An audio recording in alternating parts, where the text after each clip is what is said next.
Friends, எல்லோரும் எப்படி இருக்கீங்க? இன்றைக்கி வந்து சூப்பரான ஒரு சாம்பார் அது எப்படி செய்யலான்னு பார்ப்போம். இப்போ பாருங்கள், நம்ம சாம்பார் வச்சா காய்கறி எதுவுமே குழந்தைங்க வந்து சாப்பிட மாட்டாங்க. ஆனால் இந்த சாம்பார் அப்படி இல்லை. பாருங்கள், பரங்கிக்காய் வந்து ஒரு 100 கிராம் எடுத்து வச்சுருக்கிறேன். முருங்கைக்காய் 1, முள்ளங்கி 1, கேரட் ஒரு சின்ன கேரட் 2, பெரிய வெங்காயம், தக்காளி. இப்போது 1 கப் துவரம்பருப்பு எடுத்து வச்சுருக்கேன். சும்மா லேசாக இருக்குது பார்த்திங்களா, அந்த மாதிரி. இப்போது பருப்பு நல்லா சுத்தமாக கழுவிட்டு குக்கரில் போட்டாச்சு. இனி காய்கறி சேர்த்திக்கலாம். முருங்கைக்காய்,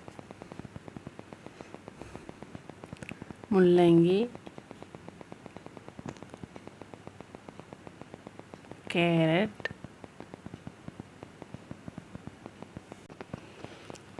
இப்போது எல்லாம் சேர்த்தியாச்சு. நம்ம வேலையும் குயிக்காக முடிகிற ஒரு சாம்பார் தான், ஆனால் நல்லா டேஸ்ட்டாக இருக்கும்.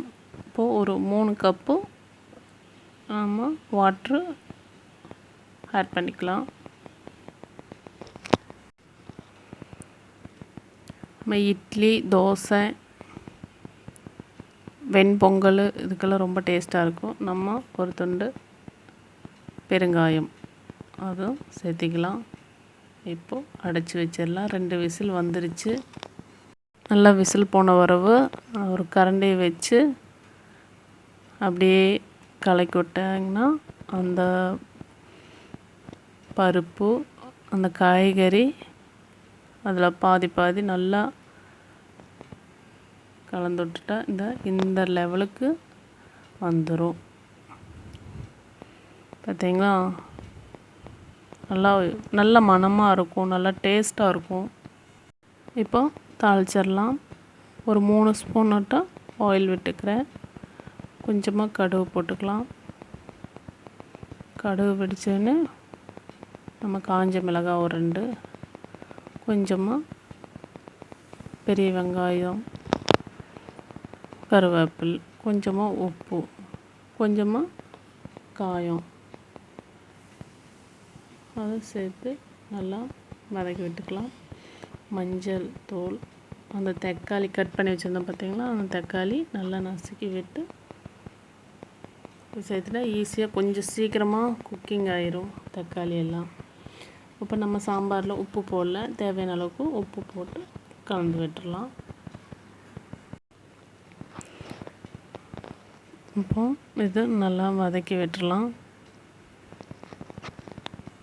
தக்காளி நல்லா வதக்கின வரவும் சாம்பார் பொடி போடலாம். சாம்பார் பொடி பார்த்திங்கன்னா நானே அரைச்சிருக்கிறேன். அது அந்த வீடியோ போட்டிருக்கேன். நீங்கள் பார்க்காதவங்க இருந்தால் அவங்க பார்த்துக்குங்க. ரொம்ப டேஸ்ட்டாக இருக்கும். ஒரு 2 ஸ்பூன் மட்டும் போதும். காரம் இல்லாமல் தான், நான் காரம் கம்மியாக தான் வச்சுருக்கேன். உங்களுக்கு காரமாக வேணும்னா நீங்கள் கொஞ்சம் எண்ணெய் சேர்த்திக்கிங்க. இப்போது கொஞ்சமாக தண்ணி ஆட் பண்ணி கொதிக்க விட்டு அப்படியே இதில் ஆட் பண்ணிக்கலாம். தண்ணி நமக்கு எந்த அளவுக்கு வேணுமோ கொஞ்சம் கலந்துக்கலாம். தண்ணி ஊற்றி அவ்வளோதாங்க. இப்போது நம்ம வேலையே ஈஸியாக இருக்குது, டேஸ்ட்டாகவும் இருக்கும். குழந்தைங்களுக்கு காய்கறி சாப்பிட்ட மாதிரியும் இருக்கும், எதுவுமே வேஸ்ட் ஆகாது. இப்போது தண்ணி கொஞ்சம் ஊற்றி நம்ம அந்த பருப்பு ஸ்டவ் ஆன் பண்ணி கொதிக்க விட்டுடலாம். என் பையன்லாம் பார்த்திங்கன்னா சாம்பார் அப்படியே குடிப்பான், ஸ்பூன் போட்டு குடிப்பான். அந்த அளவுக்கு சாம்பார் ரொம்ப பிடிக்கும். நம்ம இறக்கும்போது கொஞ்சமாக மல்லி இலை போட்டு இறக்கிடலாம்.